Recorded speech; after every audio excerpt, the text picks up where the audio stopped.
Good morning guys! Ako nga pala ay magluluto ngayon ng adobong isda. Ayan.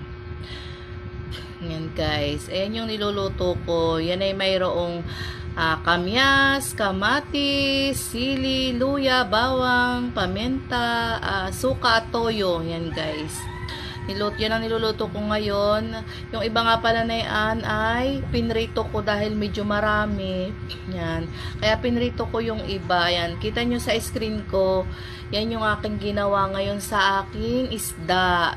Yung iba pinrito ko at yung iba ay inadobo ko. Adobong isda. Yan. Yan. Halos wala na siyang sabaw. Dahil yan ang gusto ko sa adobo. Adobo at prito ang ulam ko ngayon. Same lang, parehong isda. Pero magkaiba siya ng luto.